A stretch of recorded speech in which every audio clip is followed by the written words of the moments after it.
For your most basic plant care kit, this is what I would include. Hi everyone, it's Marian and welcome to my Wasteless Life. In this video, I'm going to show you how to build your plant care kit in time for the growing season. Thank you so much for joining me today, and if you're new, this is my Wasteless Life, where I take you along my plant and sustainable lifestyle journey and share with you some of my tips and tricks along the way. And for this video, we're going to talk about building your own plant care kit, which is basically making sure that you have all the supplies that you need to take care of your plants as we transition into the growing season. It's the beginning of March, and after the snowy February that most of us had in the US, spring cannot come soon enough, and I'm so glad that the days are getting longer and the weather is starting to get warmer. And that is such great news for us. I know it is for me, and especially for our plants. The start of spring doesn't necessarily mean the start of the growing season. The growing season technically starts after the last frost date, which is about 4 to 6 weeks from now, depending on what zone you're in. What does that mean for our houseplants, which we mostly grow indoors? So while our houseplants are not completely dependent on the growing season timetable, unlike outdoor plants, especially if you're growing vegetables or fruits or even just ornamentals, but because of the longer and increased amount of light that is available to our houseplants, especially if you're dependent on natural light for your houseplants, that means a change in their growth rate as well as a need for us to change how we do our plant care routine based on their changed needs. So for this month, I'll be focusing my video on how we can get ready our plants and ourselves for the upcoming spring and growing season. So I'll be doing a lot more in-depth videos when it comes to the repotting, fertilizing, pest management, and everything that's related into transitioning our houseplants to the growing season. But for this video, I will share with you how to build your plant care kit. So when you have to deal with those plant care issues as we transition into the growing season, you already have all the plant supplies that you need on hand. You will probably have some or a lot of the stuff that I'm going to mention in this video, especially if you've been taking care of plants for a while. But if you're a beginner, this is a good checklist to follow to build your own plant care kit, so that you'll be getting stuff that you actually need to take care of your plants and not just stuff that you think you need or might need but end up not using or picking out the wrong items for your houseplant. I know when I first started, I picked out a lot of plant care products and accessories that I heard someone use or use for their houseplants without even thinking if I actually need those items or if they fit into my plant care routine. It's okay to go and try out different plant care supplies. I do that a lot too. But in my experience, plant care products, tools, accessories, they can add up very quickly, can get very expensive, produce a lot of clutter, and eventually a lot of waste. Especially if you just impulse buy when we're at the garden center or nursery or even online without taking into account of the stuff that we already have or the stuff that we actually need for our houseplants. I know for me last year, I probably spent as much money on buying houseplants as I did for plant care supplies, tools, and accessories that I got for my houseplants. So in this video, I'll share with you a list of things that you actually need for plant care, and they're going to be budget friendly and easy to find. I'll share with you what are the must-haves, what are the substitutes for them, and what are optional. By the end of this video, you'll have a great idea on what you should include in your own plant care kit and be ready for spring. Before I share with you my checklist, the first thing that you need to do is to take inventory of all the plant care items that you already have.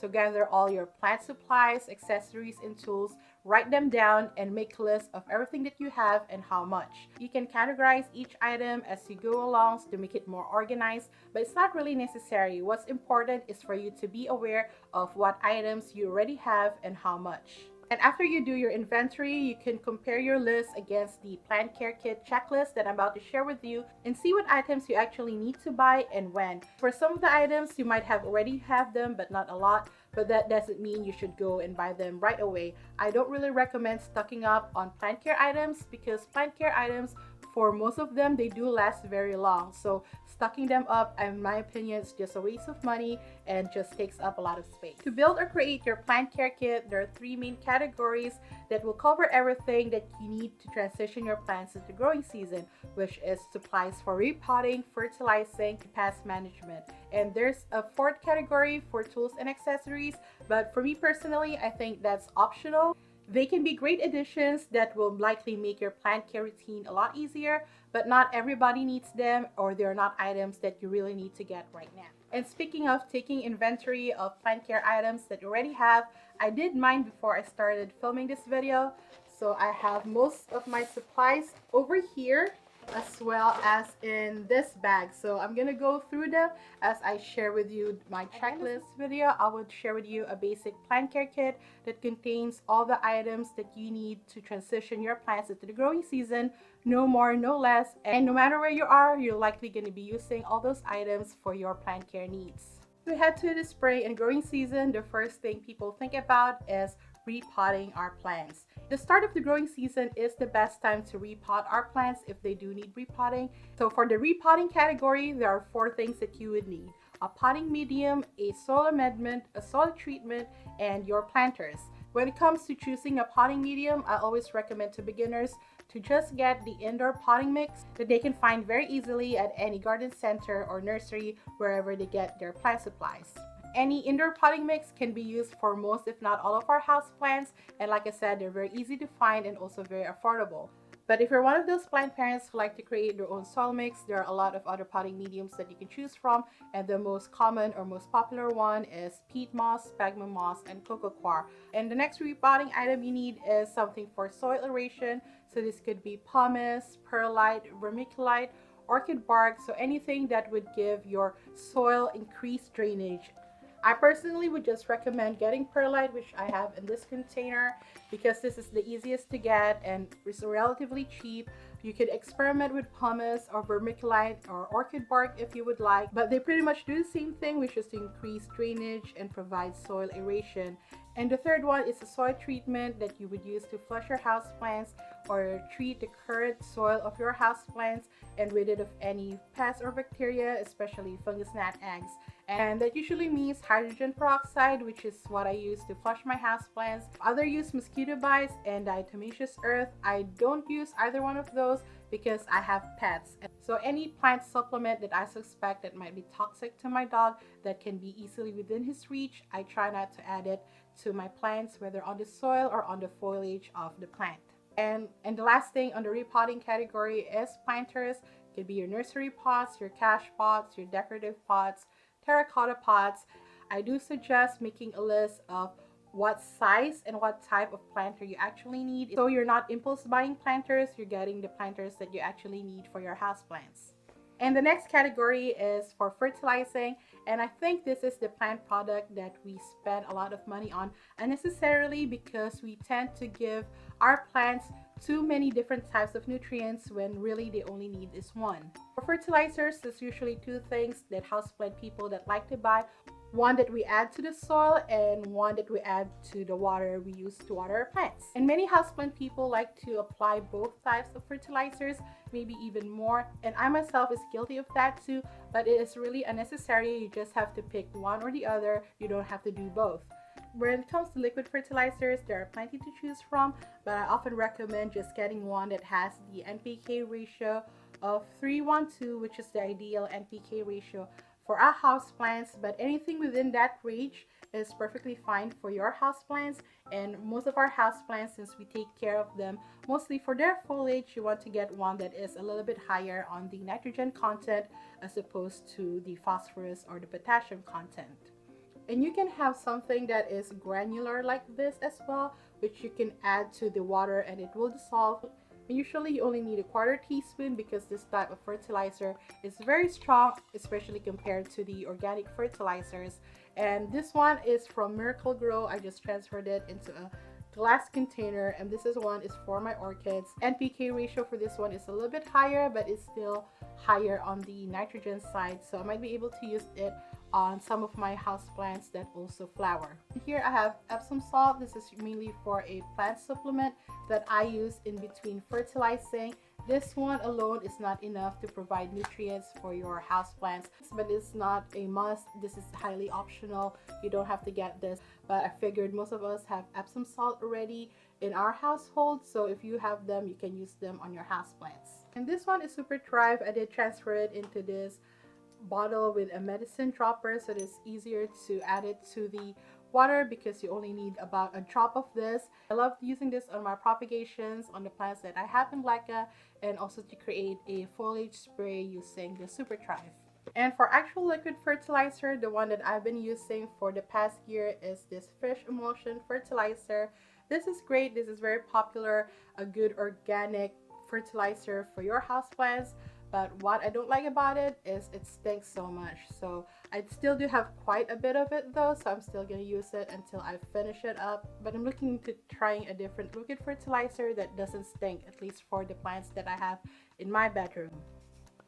Ugh, now it made my hands stink. For the fertilizing category, all those stuff that I mentioned, you don't need all of that, you just need one. And I personally would just pick a good liquid fertilizer that has the NPK ratio of 3:1:2, and you can use that for most, if not all, of your houseplants, and you won't need anything else for fertilizing. Third category is products for pest prevention. I'm sure this is the one that we're really concerned about as we head into the growing season. We hate fungus gnats. Even now, as we're into late winter, heading into spring, I have experienced several pests already, from spider mites, scales, to mealybugs, and it hasn't come to the point that it's unmanageable. But if it's already like this now, I could imagine what's going to be like come growing season. But the good news is it doesn't matter what type of pests you're dealing with, you're usually using the same products to prevent those pests or to treat those pests. If you're new to pest management and you don't really know what to get when you're experiencing a pest infestation, grab any insecticidal soap, horticultural soap, or fungicide that you can find or recommended by your nurseries. They usually would work for most of your houseplants, but usually those types are for pest treatments and a little bit too strong for pest prevention. But if you want a product that is gentle enough for pest prevention but strong enough for pest infestment treatment, then I would suggest getting a neem oil spray. You can buy that already pre-prepared, or you can make your own. I rather make my own because it is more cost effective. To create your own neem oil spray, all you need is the neem oil extract, and take about a few drops of it, no more than a teaspoon, put it in a spray bottle like this, and add also a little bit of dish soap or Castile soap. I prefer using Castile soap, but you can use your regular dish soap for it, and you have your own neem oil spray. And this is great for both pest prevention and for pest infestation treatment. And if you need to pick off any scale or mealybug on your plants, then you could also use hydrogen peroxide or isopropyl alcohol. And when it comes to tools and accessories, like I said, I find the items in this category are mostly optional, or items that, yes, it would make your plant care routine a lot easier, but things that you don't really need to get right away. Or you could basically have any household item substitute for this item, so you don't really need to get the specific items for your houseplants. So the first one is a watering can. I personally don't have a watering can for my indoor houseplants, and because I mostly bottom water my plants, I just store my water in jugs like this that I upcycle. Basically any recycled container that I could use to store water for my houseplants. Here's another tool that might be helpful, especially if you're a beginner: a moisture meter. Since the season change, a moisture meter will be helpful since your watering schedule is also going to change. But as a plant tool, I don't really reach for the moisture meter that often, but it is a very cheap tool. You can get this for about $6 to no more than $10. I wouldn't recommend spending more than $10 on a moisture meter, because it's something that I guarantee you that you might be using a lot at the beginning, but once you get a handle on the watering schedule, you're probably not going to use it a lot too. Another plant accessory is a plant mister. I got this one as a gift last Christmas from my sister. It's from Magnolia Homes. And honestly, I hardly ever use this. This is usually just for decorative purposes. But if you don't want to get a mister, you can just upcycle a spray bottle like this. This used to be a hand sanitizer spray, but now I just used it to water my propagations. And of course, your gardening tools, your mini shovels, your gloves, your pruning shears. You can get them if you think you have use for them. I personally just like using my hands or improvising with a spoon, or just find any regular kitchen scissors for pruning. And if you like it, you also get items for trellising and for moss poles. But if you're going to buy all the supplies for your moss pole and you're only creating one or two, I suggest just buying a pre-made one. It's just going to cost you as much. But if you could recycle and upcycle a lot of stuff that you already have to create your moss pole, that's what I do. But if not, just buy a pre-made one. It will just save you a lot of trouble and cost you the same amount of money. For your most basic plant care kit, this is what I would include. For your repotting mix, your indoor potting mix, and a soil amendment of your choice for aeration, this one is perlite, planters if you need them, and hydrogen peroxide for soil treatment, which you could also use for pest prevention. And for fertilizing, I would pick a good liquid fertilizer that I could use for most, if not all, of my houseplants.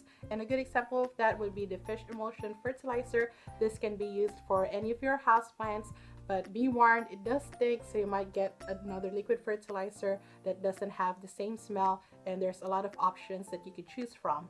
And for pest prevention and pest treatment, I would get neem oil extract. This one is a 3-in-1. It's an insecticide, fungicide, and miticide, and you only need a few drops of it to up a teaspoon, and you add it to your spray bottle, and you could add some regular dish soap that you already have and use it on your houseplants for pest prevention or for pest treatments. And when it comes to plant accessories, the most important one for me is a pruning shears or a pair of scissors that I could use for my houseplants for pruning and for propagating. And if you like to bottom water your plants like I do, I would get a watering tray. This one I got from the dollar store, and if I'm not using it for my watering, I could use it to store all my items in my plant care kit. But yeah, those are the plant supplies that you might need as you transition your plants into the growing season, and how to build your basic plant care kit. If you don't have one yet, I would have the checklist included down below, and if you need any of these items, I highly recommend you go buy them at your local plant stores. But if you're looking to buy them online, I hope you use my Amazon affiliate links to purchase them. I'll have the product links for the basic starter plant care kit down in the description, and I'll also have the link to my Amazon storefront, which will contain all the items that I mentioned in this video, plus a lot more. I do hope you check it out. And anything you buy anything off Amazon using my affiliate link, I do earn a little bit commission, which in turn helps me create more videos for you all on my channel. So thank you so much for your support. And if there are any other plant care items that you think that I should have included but didn't mention in this video, please let me know down in the comments. And thank you so much for watching. If you like this video, please give me a thumbs up. And if you're new here, I hope you subscribe. I come up with houseplants and sustainable lifestyle videos every week. And if you haven't yet, check out these videos up here. Until my next one. But until then, I see you. I appreciate you. Take care of yourself and each other, and have a plentiful day. Bye.